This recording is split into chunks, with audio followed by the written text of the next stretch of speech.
Right, మనతో పాటు సుమిత్ర నంద్ ఉన్నారు, మాట్లాడదాం. అక్క, నైని కోల్కు సంబంధించి అదేదైతే మీ కుంభకోణం అని చెప్పి బీఆర్ఎస్ పార్టీ చెప్తా ఉన్నదో దానికి సంబంధించి వెంటనే ఆ కుంభకోణం అని ఎలిగేషన్ చేసిన వెంటనే నోటీసుల పరంపర కొనసాగుతూ ఉన్నది స్టిల్ ఇప్పటి వరకు కూడా. ఈరోజు మళ్ళీ కేటీఆర్ గారు మంత్రివర్గం అంతా కూడా అంటే ముఖ్య నాయకులందరూ కూడా గవర్నర్ గారు అడిగి వెళ్ళారు. ఏంది పరిస్థితి దానికి సంబంధించి? ఈరోజు కూడా మళ్ళీ సంతోష్ రావు గారిని విచారణకు పిలువడం జరిగింది.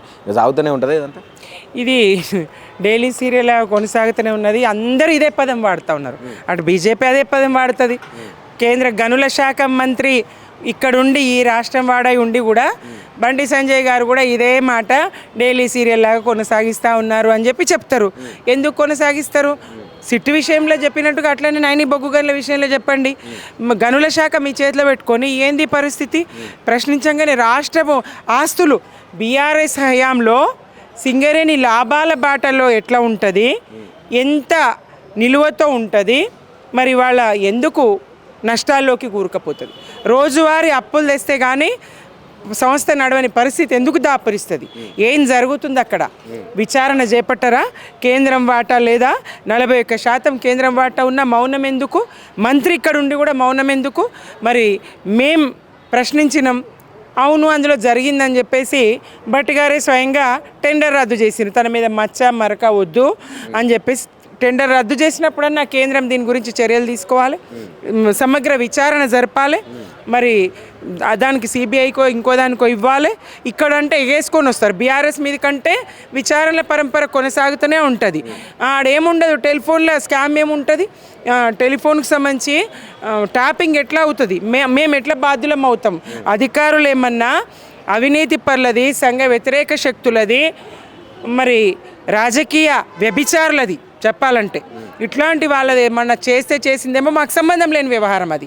దానికి సంబంధించినటువంటి అధికారులు ఇంకెవరైనా ఎవరిదన్నా అవుతే సాక్ష్యము ఆధారం ఉంటే మరి మీకెందుకు భయం? మీరు మీ ఫోన్లు ఏవి అసాంఘికంగా ఈ రాష్ట్రానికి నష్టం కలిగించనివి ఉంటే మీకెందుకు భయం? సాధారణమైన సంభాషణలు అయితే మీకెందుకు భయం? మీరెందుకు భయం పడుతూ ఉన్నారు? మీరెందుకు ఆ ఫోన్ల గురించి పదే మీరేం మాట్లాడుకున్నారు? మీ వ్యవహారం ఏంటి? మీ వ్యాపారాలేంటి? మీ దొంగ వ్యాపారాలేంటి? ఎందుకు వెన్నులో వనుకొస్తుంది ట్యాపింగ్ చేసిందని చెప్పేసి? ఇదంతా మొన్న హరీష్ రావు గారిని, తర్వాత కేటీఆర్ గారిని, ఇవాళ సంతోష్ రావు గారిని, రేపు ఇంకో మంత్రిని, రేపు ఇంకో ఎంపీని, రేపు ఇంకొక ఎమ్మెల్యేను, బహుశా కాంగ్రెస్ ఎన్ని సంవత్సరాలు, అది ఇంకా 2.5 సంవత్సరాలు అధికారంలో ఉంటే ఆ 2.5 సంవత్సరాలు దీన్ని కొనసాగిస్తుంది. మరి ఏమో చెప్పలేము. ఎందుకంటే ఆ మంత్రుల మధ్య తగాదా పెట్టిండు రేవంత్ రెడ్డి గారు, మంత్రుల మధ్య తగాదా పెట్టిండు. మీడియాను ఆంబోతులతో పోలుస్తున్నాడంటే పరిస్థితి ఎంత దారుణంగా ఉన్నది. మంత్రులను లేగదూడలు అంటున్నారు. లేగదూడ మంత్రులను మరి ఆంబోతుల్లా అంటే మీడియా ఏం చేస్తుందో, తొక్కేస్తుందో, ఏం చేస్తుందో? మంత్రులు లేని మంత్రాంగం ఉంటుందా? మంత్రులు లేని ప్రభుత్వం ఉంటుందా? మరి తెలంగాణ మంత్రుల మధ్య చిచ్చు పెట్టి, మంత్రుల మధ్య ఐక్యతను దెబ్బతీసి ముఖ్యమంత్రి గారి గద్దె కాపాడాలనా మరేందా అర్థం కాదు. ఈ అంబోతుల వ్యవహారం ఏంటో అర్థం కాదు. పరిస్థితి మీరు మాట్లాడితే ఈ 2-3 రోజుల నుంచి బీఆర్ఎస్ నుంచే ఎక్కువ వినపడతా ఉన్నది, తెలంగాణలో ముఖ్యమంత్రి కనపడతలేడు అని చెప్పి, ఆ కుర్చీ ఖాళీగా ఉందని చెప్పి. ఎందుకు కనపడతలేడు? దావోస్కి పెట్టుబడుల కోసం పోయిండు కదా. మరి దానికి సంబంధించిన చిన్న వార్తనన్నా, ఒక ఫోటోనో ఒక వీడియోనో దావోస్లో మన సీఎం గారు ఏం మాట్లాడినరు, పక్క రాష్ట్రాల సీఎంలు వస్తలేవా, వాళ్ళు ఏం చేసిండ్రు, ఏం కథ, ఇంగ్లీష్లోనే మాట్లాడాలని ఏం లేదు. ఇంగ్లీష్ రాకపోతే తెలుగులో కూడా మాట్లాడచ్చు. పక్క రాష్ట్రం వాళ్ళు వాళ్ళ రాష్ట్రాల భాషలో మాట్లాడుతూ ఉన్నారు. వాళ్ళు ఎవరిని కలిసిండ్రు, ఏం చేసిండ్రు, అక్కడ జరిగినటువంటి అంశాలను వాళ్ళు సోషల్ మీడియా వేదికగా పంచుకుంటున్నారు, మీడియా వేదికగా పంచుకుంటున్నారు పక్క రాష్ట్రాల ముఖ్యమంత్రులు. మన రాష్ట్ర ముఖ్యమంత్రి గారు ఏది లేదు, నల్ల లేదు, తెల్ల లేదు, కంటికి కనిపించడం లేదు. అరే ఉన్నట్టుగా నన్ను కనీసం మనిషినన్నా చూపించాలి కదా. దావోస్లో ఉన్నాడా, మరేటన్నా ఏం చేసిండ్రు, ఏమైంది? ఈ ఆంబోతుల మధ్య ఆయన ఏమన్నా అయిందా? ఈ మీడియా అంబోతులు ఆయన ఏమైనా చేసిందా? అర్థం కాని పరిస్థితి కదా. విదేశాల్లో ఉంటే మాత్రం ఇది ప్రపంచము గుప్పిట్లోకి వచ్చేసింది. ఏ దేశంలో ఉన్నా ఆ క్షణాల్లో ఇక్కడ వార్తల్ని పంచుకోవచ్చు. మరి ఎలాంటి వార్తలు అటువైపు నుంచి వస్తలేవు కాబట్టి ప్రజలకు అనుమానమే. మరి ఆంబోతులని పాపం భయపడ్డాడు, ఆంబోతుల మధ్య లేగదూడలని. మరి ఆయన ఒక లేగదూడ అయిపోయిందా, ఈ ఆంబోతుల మధ్య ఏమైందో అర్థం కాదు, కనిపిస్తలేడని అయితే ప్రజలు కదా ఫోటోలు వస్తున్నాయి కదా, చంద్రబాబుతో దిగినవి వచ్చినాయి, నారా లోకేష్తో దిగినవి వచ్చినాయి ఫోటోలు. అవి ఇప్పుడు ఆడ దిగినాయో లేకపోతే ముందుగల్లా వాళ్ళని కలిసినప్పుడు దిగినాయో అర్థం కాని పరిస్థితి. పాపం అదే కావచ్చు, చదువుకోవడానికి పోయి బిజీగా ఉంటే క్లాసులలో పిల్లలు కూడా ఇవాళ రేపు ఫోన్లు తీసుకుపోతా ఉన్నారు. ఆయనకి ఫోన్ అలో చేసినో లేదో, క్లాస్ రూమ్కి పోయే ముందర తరగతుల్లో నిజంగా ఫోన్ అలో ఉండదు. ఆయన పాఠాలు నేర్చుకోవడానికి పోతున్నారు కదా, 4 రోజులైతే అదే యూనివర్సిటీలో పాఠాలు చెప్పడానికి కేటీఆర్ గారు కూడా వెళ్ళబోతున్నారు. మరి ఈయనేం పాఠం చెప్పిండో పెడతారేమో చూద్దాం. ఈయన సోషల్ మీడియా వేదికగా మా కేటీఆర్ గారు ఏం పాఠాలు చెప్పిండ్రో పెడతారేమో. మరి ఆయన నేర్చుకున్న రేవంత్ రెడ్డి గారు ఏం పాఠాలు నేర్చుకున్నారో అయితే పంచుకోవడం లేదు. సరే చూద్దాం ఏం జరుగుతుందో. ప్రజలైతే ఇక్కడ ఎదురు చూస్తూ ఉన్నారు. తెలంగాణ ప్రజలు ఈ ట్యాపింగ్ ఏంటి, ఈ కథలు ఏంటి, ఈ సిట్లు ఏంటి, ఎంతమందిని విచారిస్తారు, అందులో ఏమున్నది డొల్లా, ఈ డొల్ల కేసును పట్టుకొని కొనసాగిస్తూ ఉన్నారు. అంతులేని కథ లెక్క దీన్ని కొనసాగిస్తూనే ఉన్నారు. మరి ఎన్నేళ్ళు కొనసాగిస్తారో కొనసాగించని. కేసులకు బీఆర్ఎస్ భయపడదు, కేసులకు బీఆర్ఎస్ భయపడదు. మేమేం తప్పు చేయలేము, మేము భయపడము. మీరు ఎన్ని విచారణలకు పిలిచినా, మా అమూల్యమైన సమయం ఎన్ని గంటలు వృధా చేసినా మేము బాధపడం. ప్రజలకు నిజాలు తెలవాలి కదా, తప్పకుండా సహకరిస్తామని మా అగ్రశ్రేణి నాయకులు హరీష్ రావు గారు వెళ్ళిండ్రు, కేటీఆర్ గారు వెళ్ళిండ్రు, ఈరోజు సంతోష్ రావు గారు కూడా వెళ్ళిండ్రు.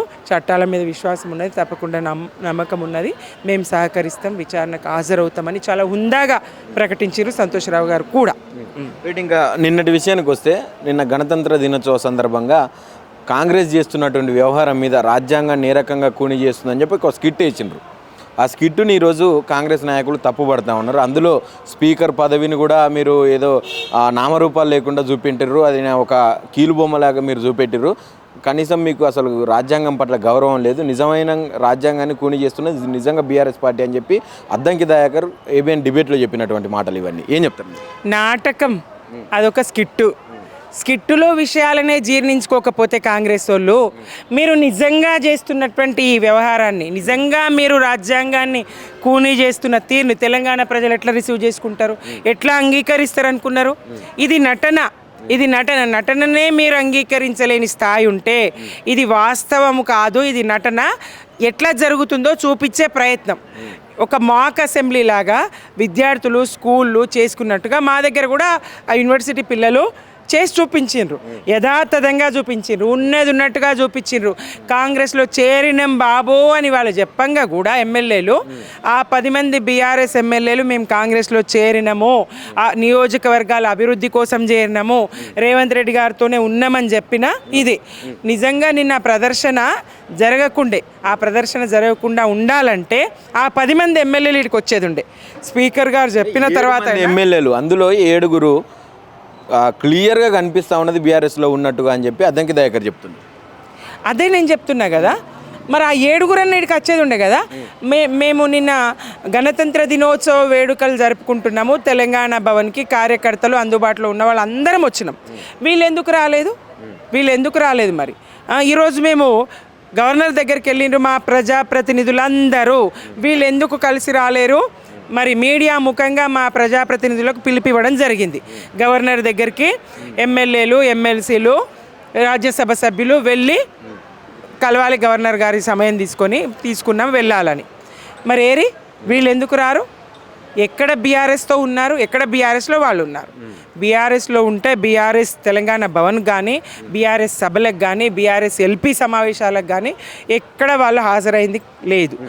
వాళ్ళు ఇదే బీఆర్ఎస్ గతంలో ఈ 10 సంవత్సరాలు ప్రభుత్వంలో ఉన్నప్పుడు, అధికారంలో ఉన్నప్పుడు చేయలేదా, వేరే పార్టీ ఎమ్మెల్యేలని వీళ్ళు తీసుకోలేదా అని చెప్పి మాట్లాడుతూ ఉన్నారు. రాజ్యాంగం అనేది ఒకటి ఉన్నది కదా, రాజ్యాంగ విలువలకు కట్టుబడి ఉండాలి కదా, రాజ్యాంగ పరిమితులకు కట్టుబడి ఉండాలి కదా. నిబంధనల ప్రకారము పార్టీలే మెర్జ్ అయినాయి బీఆర్ఎస్లో, బీఆర్ఎస్ ఒకరిని ఇద్దరిని చీల్చుకొని చీలికలు తీసుకురాలేదు. పార్టీలే బీఆర్ఎస్లో మెర్జ్ అయినాయి. రాజ్యాంగ నిబంధనలకు లోబడే ఆ ప్రక్రియ జరిగింది. ఇప్పుడు అట్లా చేస్తారా? మరి మీ వల్ల అవుతుందా? ఏం మాటలు చెప్తారు రేవంత్ రెడ్డి గారు. ఆ ఇంటి మీద కేసీఆర్ ఇంటి మీద వాళ్ళని కాకి మా ఇంటి మీద వాళ్ళతో కాల్చి చంపుతా అంటివి. నీ భాషనే అది.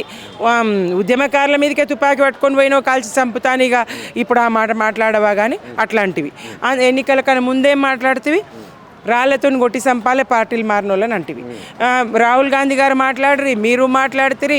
రాజ్యాంగం రాజ్యాంగం రాజ్యాంగం అని జపం చేస్తారు. ఇక్కడ రాజ్యాంగాన్ని కూనీ చేస్తారు, రాజ్యాంగ విలువల్ని నాశనం చేస్తారు, రాజ్యాంగాన్ని గుప్పిట పట్టుకొని బంధిస్తారు. మీరు చూపిస్తారు పిల్లలు విద్యార్థులకు ఆ స్వేచ్ఛ ఉన్నది. మీరు ఎట్లా ప్రవర్తిస్తున్నారు, రాజ్యాంగాన్ని ఎట్లా హననం చేస్తూ ఉన్నారు, ప్రజాస్వామ్యాన్ని ఎట్లా హననం చేస్తూ ఉన్నారు. ఆ ప్రక్రియను అంతా కళ్ళకు గట్టు చూపించారు. ఇది పిల్లలు చూపెట్టిరా? ఇది బీఆర్ఎస్ చూపించమని పిల్లల చేత చూపించింది. ఎవరు చూపించినా పరిస్థితులు ఇవి జరిగినవి. ఒట్టి అక్కడ డ్రామానే మీరు భరించలేకపోతే మీరు నిజంగా చేస్తున్నారు కదా. ఆ స్కిట్టునే ఒక నాటికను, లఘు నాటిక, ఒక నాటికనే మీరు భరించలేకపోతే మీరు నిజంగా చేస్తుంటే ప్రజలు ఎట్లా భరిస్తారు? ఆ పాత్రలన్నీ యథాతథంగా ఇక్కడ నిరూపించి ప్రజలు ఉద్యోగాలు మొర్రు అని నిరుద్యోగులు మొత్తుకుంటే, రైతు భరోసా అని నిరుద్యోగులు అన్నదాతలు మొత్తుకుంటా ఉంటే, పెన్షన్లు పెంచవేందని అన్ని వర్గాల ప్రజలు, వృద్ధులు కానీ వికలాంగులు కానీ అందరు ఎదురు చూస్తూ ఉంటే నువ్వేం చేస్తున్నావు ఇక్కడ? ముఖ్యమంత్రి గారు పాత్ర ఎందుకు? ఫుట్బాల్ ఆడుకుంటావు నువ్వు. ఎంత ఖర్చు పెట్టినావు దానికోసం? పైసలే లేవు. చిప్ప పట్టుకుంటా, బొచ్చ పట్టుకుంటా, బిచ్చగాని లెక్క చూస్తున్నారు, దొంగ లెక్క చూస్తున్నారు. చెప్పులు నన్ను ఏం చేస్తారో చేసుకోండి, కోసుకొని తినండి అని మాట్లాడినోనివి ఎందుకు దుబారా ఖర్చులయ్యా? 100 కోట్లు టెంట్లకు ఎందుకు తగిలేస్తేవి ఫ్యూచర్ సిటీ పేరుతోని? ఫ్యూచర్ తర్వాత దేవుడు ఎరుగు. ప్రజెంట్ చూడండి, ఇప్పుడు చూడండి ఏం జరుగుతుందో చూడండి. ఇది కదా మేము అడిగేది. ఇప్పుడు పాలన చేయండి, భవిష్యత్తు తర్వాత సంగతి. ఇది భవిష్యత్తు సంగతి తర్వాత చూద్దురు. కానీ ఇప్పుడు వర్ధమానలో ప్రజలకు మీరేం మాట ఇచ్చిండ్రు? కేసీఆర్ గారి పథకాలను మీరు ఎందుకు తుంగలో దొక్కుతున్నారు? పాలన ఎందుకు మర్చిపోతున్నారు? ఎందుకు దోచుకుంటున్నారు? ఎందుకు దాచుకుంటున్నారు? ఎందుకు ఢిల్లీకి మూటలు మోస్తున్నారు? ఎందుకు మరి మీరు ఈ రకంగా పాలనను పడకేసిండ్రు అని చెప్పేసి మీ అసమర్థతనా, మీ చేతగానితనమా, మీ దోపిడా, మీ స్కామ్లేంటి ఇవన్నీ ప్రజలు ప్రశ్నిస్తారు. కొంతకాలమే, దానికి ఎక్కువ కాలం పట్టదు.